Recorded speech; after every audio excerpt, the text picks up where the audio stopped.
Hi అండి. మీకు ఈ వీడియో నచ్చినట్లయితే వీడియోని లైక్ చేసి ఛానల్ని సబ్స్క్రైబ్ చేయండి. రామ, శౌర్య ఇద్దరు బయట మాట్లాడుకుంటూ ఉంటారు. శౌర్య చాలా కోపంగా, అసలు ఏ ధైర్యంతో నువ్వు వాళ్ళ ఇద్దరిని లోపలికి రానిచ్చావు రామ, నాకు అస్సలు నచ్చలేదు, వాళ్ళు ఎలాంటి వాళ్ళో నీకు తెలుసు కదా అని శౌర్య అరుస్తూ ఉంటాడు. అప్పుడు రామలక్ష్మి, ఈసారి నేను కొట్టబోయే దెబ్బకి అది జీవితాంతం గుర్తుండిపోయేలా చేస్తాను సార్.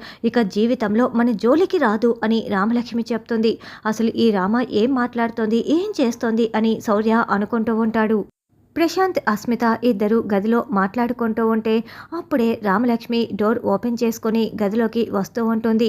ఏయ్ తోడికోడలా, ఏంటి ఇలా మా గదిలోకి వచ్చావు, ఏం మాట్లాడాలి చెప్పు, రా కూర్చో మాట్లాడు అని అస్మిత అంటుంది. మీరు ఎలాగో పెళ్లి చేసుకు వచ్చారు కదా, మరి జరగాల్సిన ముచ్చట కూడా జరిగిపోతే బాగుంటుంది కదా అని రామలక్ష్మి అంటుంది. జరగాల్సిన ముచ్చటన దేని గురించి మాట్లాడుతున్నావు అని అస్మిత అంటుంది. ఏయ్ ఏమీ తెలియనట్లు నువ్వు ఇలా మాట్లాడుతున్నావేంటి, పెళ్లి చేసుకు వచ్చిన తర్వాత శోభనం కార్యక్రమం ఉంటుంది కదా, ఈరోజే పంతులు గారిని పిలిపించి ఆ కార్యక్రమానికి నేను ముహూర్తం పెట్టిస్తున్నాను. దాంతో అస్మిత, ప్రశాంత్ ఇద్దరు టెన్షన్ పడుతూ వింటూ ఉంటారు.